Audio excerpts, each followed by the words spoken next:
Person up in the corner, I guess, is the moderator.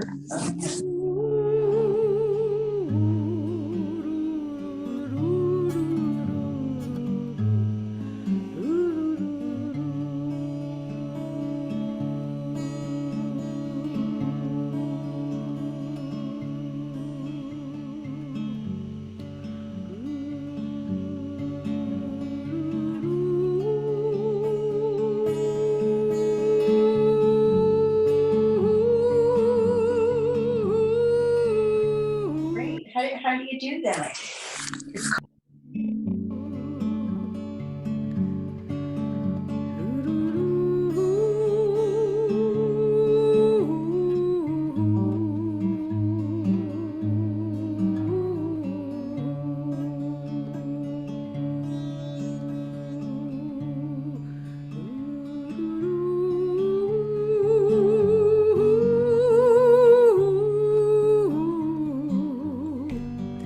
Ooh.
Good evening and welcome to our evening of support. We are pleased to have you with us, and of course, we are sorry for the loss that brings you here. We warmly welcome you and hope that our time together brings you comfort. My name is Marcia Reynes, and I am Manager of Bereavement Support at JCFS Chicago. I want to thank Cantor Ricky Lippitz for opening our program. We extend our heartfelt appreciation to Scott Bauer and the board of the Lori S. Bauer Foundation for Sudden Loss for their generous support of this program.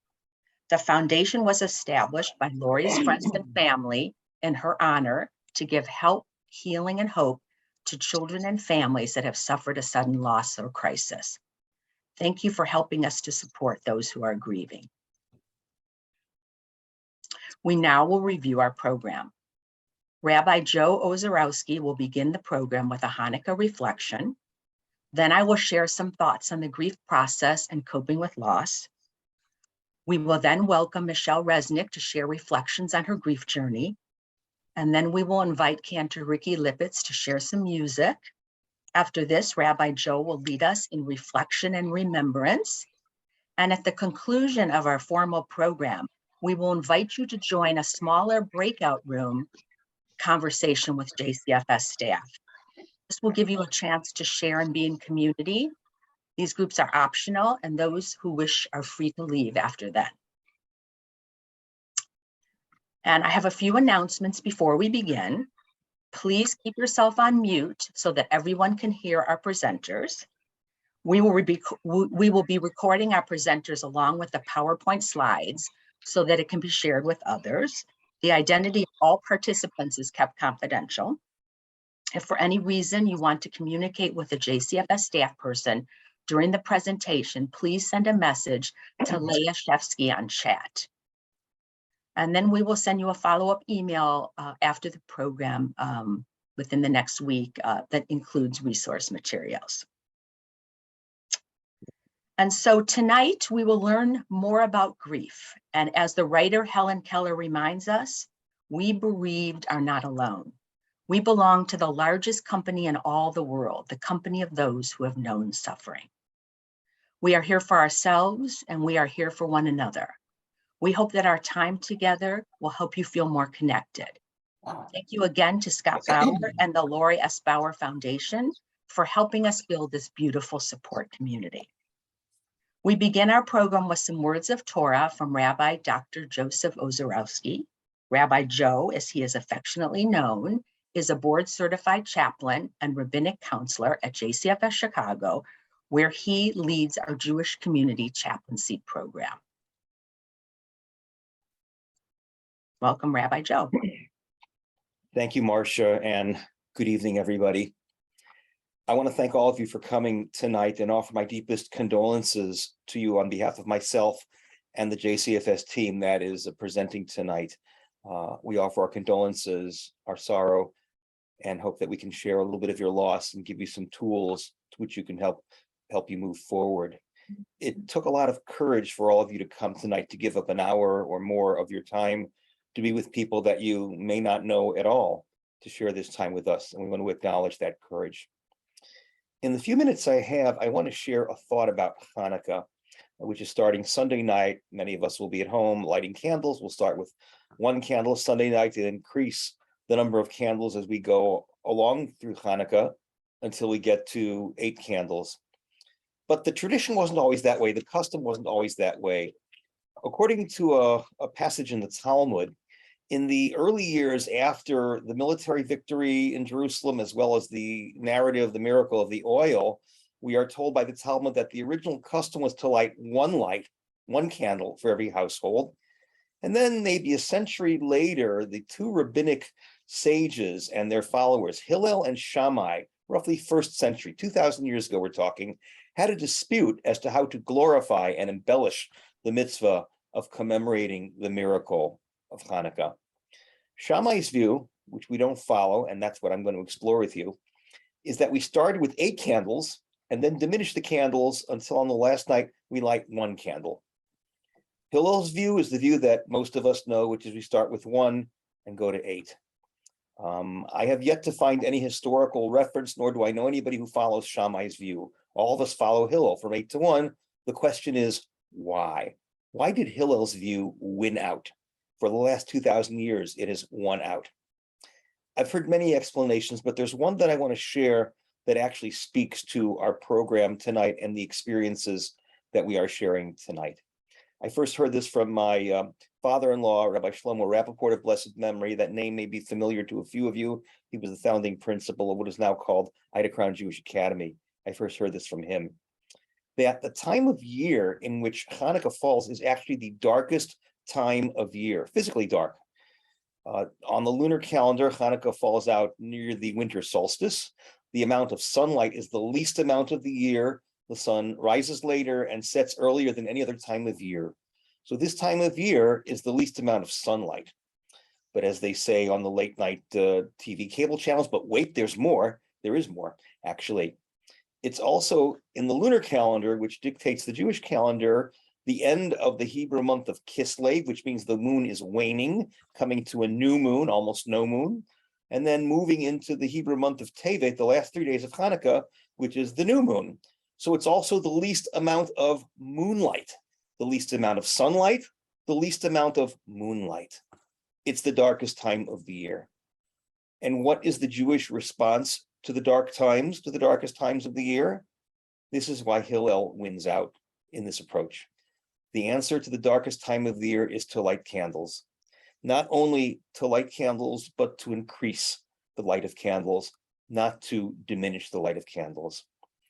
We can't change the way the year is. We can't change the winter solstice. We can't change the cycles of the moon.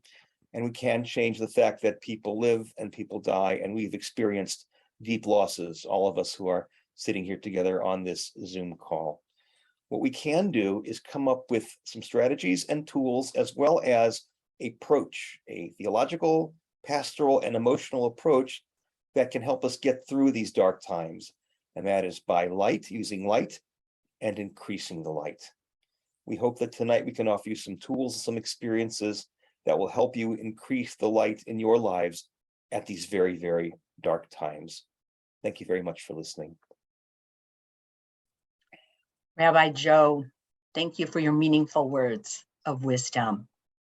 And I am honored to share some general reflections about grief and some strategies for coping with loss. Grief is a normal and natural reaction to loss. As Dr. Gerald May wrote, grief is not a problem to be solved, nor a difficulty to overcome. It is a sacred expression of love, a sacred sorrow. Although grief is universal, each person's experience of loss and grief is unique. There is no right or wrong way to grieve. Grief is manifested in many ways. Emotionally, we may experience a range of feelings, including sadness and yearning, fear, anxiety, anger, regret, guilt, loneliness, shock, numbness. It affects us physically. We may lack energy, feel a hollowness in our stomach and heart, and a tightness in our chest. Cognitively, we may be confused. We may feel like we're in a fog or experience a sense of disbelief. Or we may sense our deceased loved one's presence. Behaviorally, through crying, through sleep and appetite disturbances, possibly withdrawing socially from others, maybe having dreams of our deceased loved ones. And even spiritually, we may be angry with God or question our faith. Some of these examples may be familiar to you, and you may describe other ways that grief has impacted you. Again, there isn't just, one right way. Mourners often describe their experience of grief coming in waves that vary in intensity and frequency. Early on, when grief is very raw, the waves are high and intense and can feel overwhelming. Slowly over time, the waves diminish in intensity and frequency. They get smaller, and there's more space between them. The waves can be triggered by something expected, like a birthday or an anniversary, a holiday, or maybe the yahrzeit or anniversary of your loved one's death.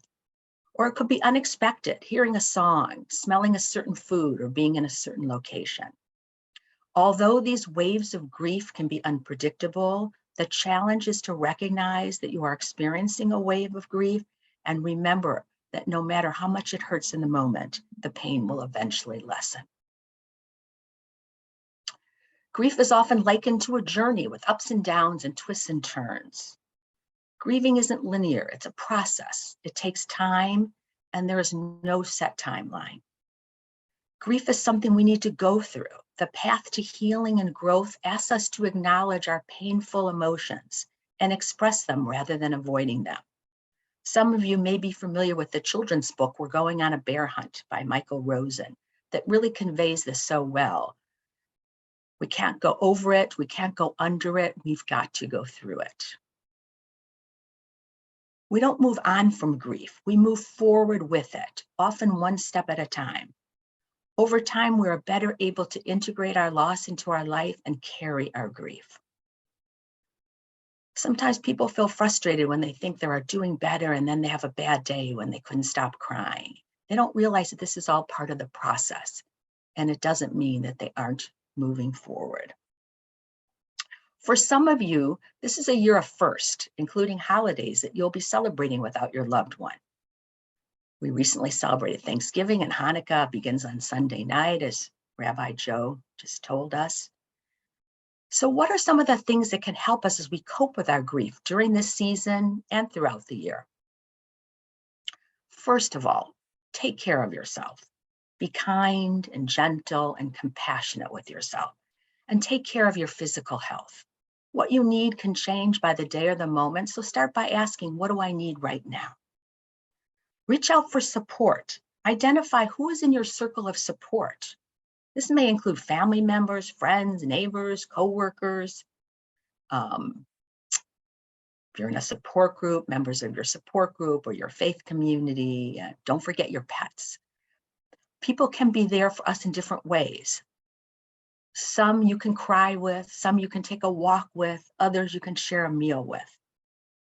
A pet will remind you that you are needed and offer unconditional love and companionship. Feel free to ask for help. Others often want to help us and may not know what to offer. Grief takes a lot of energy and it can be exhausting. Allow yourself to connect with others who can support you and give yourself alone time to recharge and readjust.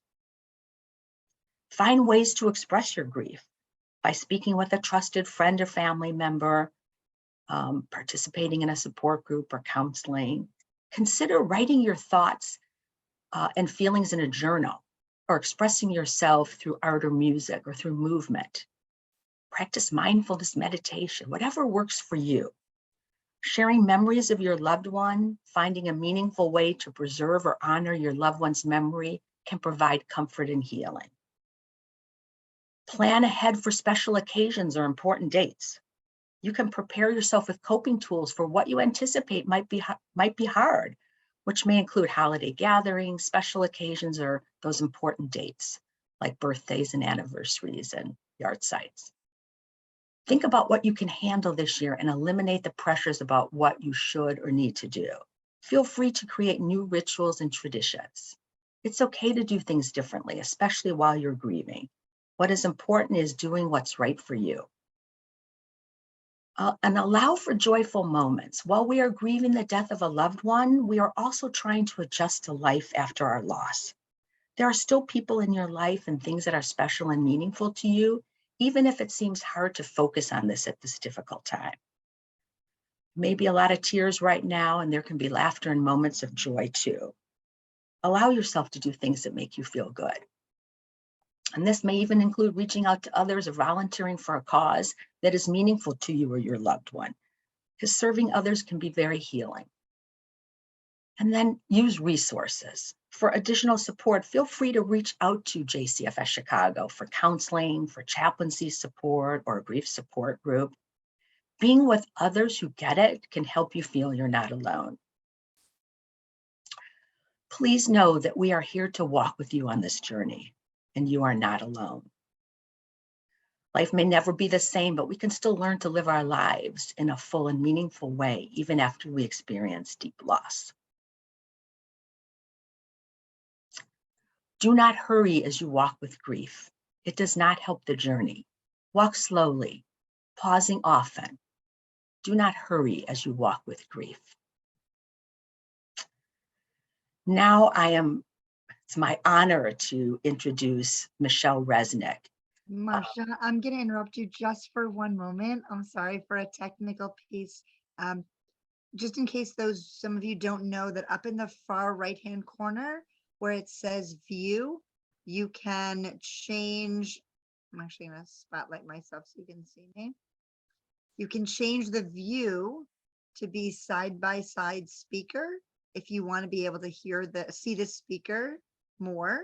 And you can adjust the middle bar on your screen if you want to make one side bigger or smaller. Understand that some may not remember to do that. So I just want to share that. Again, it's up in the top where it says view. You can click on that to be able to see different parts of the presentation more easily.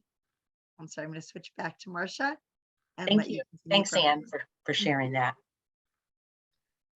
So I want to introduce Michelle Resnick, who's going to share her personal grief journey following the death of her husband almost 2 years ago. And I'm honored, we're so honored to have you here this evening, Michelle. Thank you. Thank you, Marcia. So I miss my Michael. I miss looking into his beautiful blue eyes. I miss holding his hand. I miss snuggling next to him in bed. I miss sharing my day's events with him. I just miss him. But I've come to accept his passing and make a new life for the God-given time that I have here on earth. So how did I get from December 24th, 2020 to today? Michael passed away at the height of the pandemic. There was no vaccine, so our funeral was just my children and me at 11 a.m. on a cold, windy, wet day with no rabbi and no shiva. We couldn't even eat lunch together at the same table. Thanks to Zoom, we were able to eulogize Michael that afternoon. Those first few days after the funeral are a blur.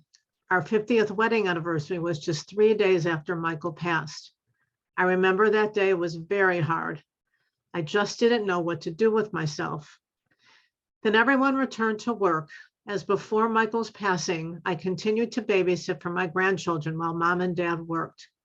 That helped me through those days because it gave my brain a rest. It made me forget about Michael for a few hours. Loved the laughter and playing games and sports. Michael played baseball 5 out of 7 days a week, so he wouldn't normally be with me. So I didn't really miss him. But then I went home to an empty house. Minor but significant. The first garbage pickup was a week after the funeral. Michael would roll the garbage cans out to the street. Now I had to do it. I kept saying, "Where are you?" Then a few days later, after eating various meals at home alone and putting dishes in the sink, I realized that Michael wasn't there to wash the dishes. I would cook and he would clean up. Again, I kept saying, "Where are you?" I was so angry at him. I remember enjoying a good salad from some of my favorite restaurants. Healthy? Yes. I remember supplementing my diet with popcorn, Hershey Kisses, M&Ms, and definitely a few hot dogs, hamburgers, and other comfy foods. The scary part is I just didn't care about me. What I ate, how I looked, I just didn't care. I now easily realize that the saddest part of the day was going upstairs to our bedroom. I really struggled with this because I couldn't fool my brain. His nightstand with his Jewish star necklace, his wallet, and his money were all there the way he left it. More of those secondary losses surfaced. Financial decisions were now mine to make by myself. He would often clean the snow off my car. Now I had to do it. He cut the grass for 35 years living in our house. Now I had to hire a lawn service. The list goes on. Michael was clearly my biggest cheerleader. He believed I could do anything and reminded me with his "you can do it" speech. He would tell me I looked pretty. He would taste my homemade gefilte fish and always said it tasted great. Now I hear his voice in my head. I learned that a new support group was starting through JCFS, Marcia's group. Joining that support group was one of the best decisions through this journey. Hearing other people's stories, whether they were similar to mine or the complete opposite, didn't make a difference. We all felt the loss of a loved one. There were a lot of tears at the beginning, me included. Now, we still have our struggles, but we laugh. Some people have traveled, and some people have moved residences. Progress. What other responsibilities were hanging over my head? Well, Michael's car was sitting on the driveway through the winter and well into the spring. Michael was frugal, so he would not be happy with me that I continued to pay the insurance and city sticker. The car title had to be in his office. Took me months before I could even walk in there because I felt like I was invading his privacy by going through all his papers. I felt so guilty even thinking of selling his car because it felt like I was trying to get rid of his stuff and of him. A friend reminded me, Michelle, it's just a car made out of steel. It's not Michael. So now I'm at 9 months since Michael passed. His car was sold. The nightstand still hadn't been touched, nor had I touched his clothes or his office. I also had not written any thank you notes. My internal thought was, writing thank you notes acknowledged that he passed away. Acceptance? Obviously not. Another major challenge. How did I get started? What excuse did I give for it taking me so long? Here's what I decided. I started each thank you note with, time passes. Heartaches become heartwarming memories. You are part of those memories, and then I personalized it. It took a month to write well over 100 thank you notes, but I conquered that challenge. Maybe what I really conquered was the beginning of acceptance of Michael's passing. It's a different time frame for everyone, and it's a different event that triggers it. It doesn't change my feelings about Michael. I still love that man. However, acceptance to me means maybe I'm starting to think about me and my life moving forward. I wanted my children and my grandchildren to have something of Michael's, something small and something meaningful. My dear cousin Karen told me her friend made memory bears out of her loved ones' button-down shirts. I made myself crazy, making 7 bears with Michael's shirts and some fabric to personalize each bear. My bear has 18 fabrics of my favorite 18 shirts with a heart-shaped nose and a heart on his chest. That was Hanukkah last year. I love that the memory bears are still very visible in everyone's house. I'm still grieving. The next 9 months were another challenge. I was very blessed to have my mother in my life. My mom, who lost my dad 13 years ago, was my anchor, my mentor, and my role model. My sister, 2 caregivers, and I spent a lot of time with our mom, especially as we saw her COPD become progressively worse. After 5 hospitalizations in 7 months, her lungs gave out, and she passed away on July 30th this year, just short of her 96th birthday. Now that it's almost 2 years since Michael passed, I'll share some of my thoughts. I'm thinking about me, which at first was really uncomfortable and really awkward. What do I want to do with my God-given time on earth? No doubt, I love spending time with my children and grandchildren, but I don't want to be a burden to them. And I don't want them to think they have to entertain me. Just enjoy me and give me some of their time. I've been seriously thinking about goals, short-term and long-term. I've given up comfort foods and I'm back to exercising. I care more about how I look. I've started doing repairs around my house and making some adjustments of how I want to live. I'm knitting, needle pointing, and reading again. It feels good. I also want to balance my me-only activities with getting out, which honestly, sometimes I'm a bit fearful. Attend activities at a senior center, join a bowling league. Just hard because my partner isn't here. Now I have to ask somebody to go with me. Travel? Not yet. I can't imagine going to places that Michael and I plan to visit. I still wear my wedding band. Maybe it's my protection against the world. I did clean off Michael's nightstand, but I haven't tackled his closet or his office. One key goal is to have an aliyah at each of my children's bar bat mitzvah service. I want to make happy memories with my family. Isn't that what this is all about now? What are we left with? Beautiful memories to put a smile on our face and warm our heart. The journey of grief was one I never expected to take so early in my life. We were supposed to grow old together. Now, however, that Michael is gone from my sight, what I often think to myself and say out loud is, I am blessed for what I had and blessed for all that I have. Thank you for listening to my story. Thank you so very, very much, Michelle, for sharing your journey with us. We hope that it will bring comfort and companionship to those of us who have come to join you this evening. We're grateful to you for being with us here tonight. Thank you. We want now to introduce Cantor Ricky Lippitz. You heard from her a little bit when we walked into our virtual room at the beginning of our presentation tonight. Cantor Lippitz was raised in the Chicago area in a family of educators, social activists, and musically creative spirits.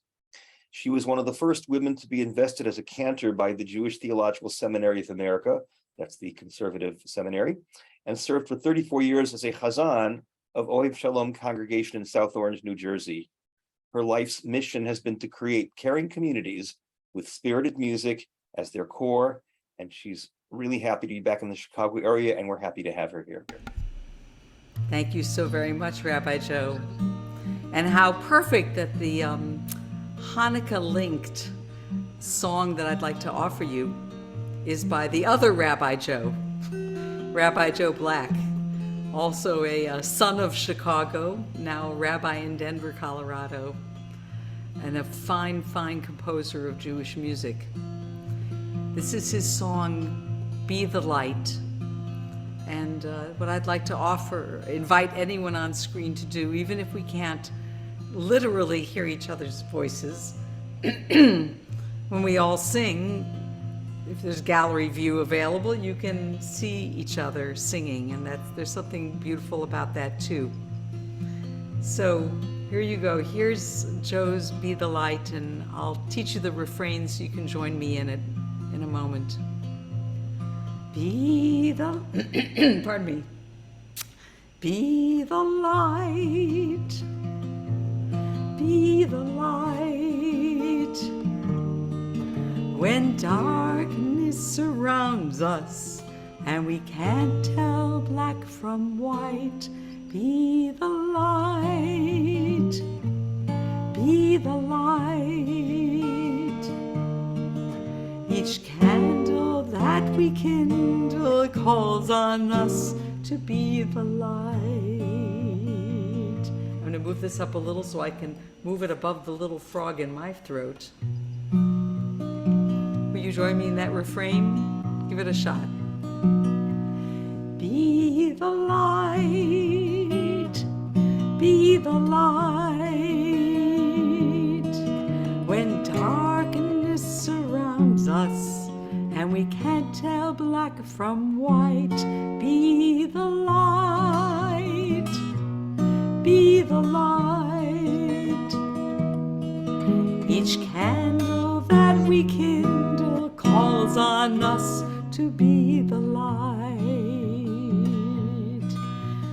History has taught us that tyrants feed on fear, but as long as we are willing to stand and persevere, when we use our strength and power to stand up for what's right, every waking hour helps us to be the light.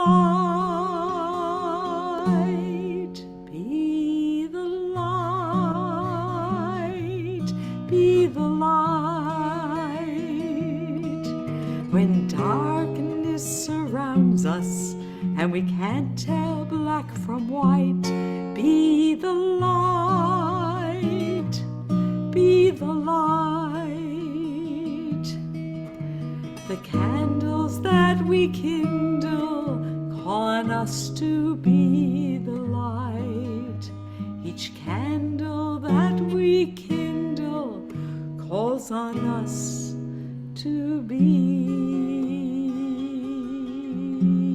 the light.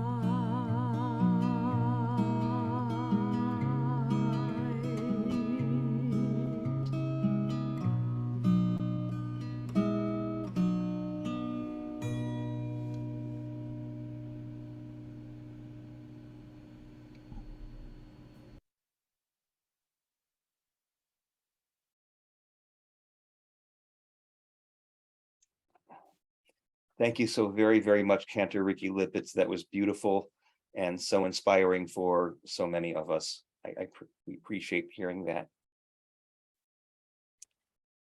We're now going to take a few moments to do something we call honoring and remembering. We're grateful again to all of you for coming together at this time, and we're going to take a few moments to recall our loved one. I'm going to ask all of you, if you wish, and you will, to take a moment to close your eyes lightly, in any way that you're comfortable doing, and perhaps envision your loved one, the one that you've lost. Think about them, reflect on them, and think about, as you're doing this, what do you see? Take in their image. If you are a meditator or are into mindful breathing, you can breathe at this point, feeling your breath as it comes in, and breathe in the memory of your loved one.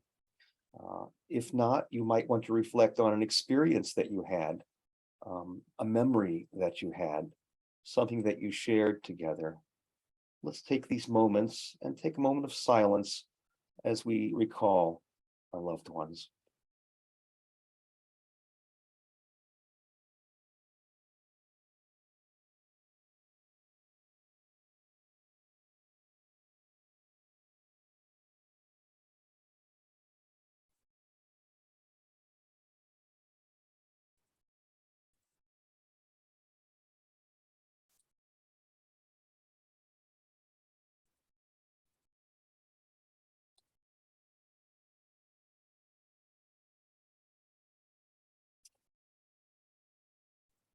When you are ready, you can open your eyes if you've closed them. And if you have a picture of your loved one with you, you can take a moment and look at their face in the picture. If you'd like to light a candle to bring the light of their memory to you and into this evening of support, you can do so as well.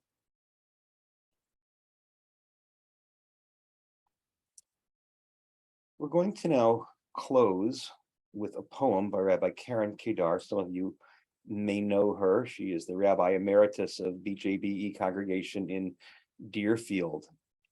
And I'm going to read the poem to you. You can certainly read it with me. It's called The Valley. And it goes like this. The valley of the shadow of death is a tender place.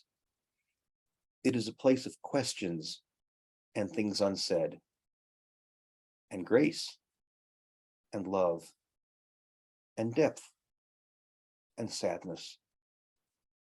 My heart is open. My breath is gentle. I am tired and sleepless. So I sit a while by the still waters, and you are with me. God is with me. I shall not fear.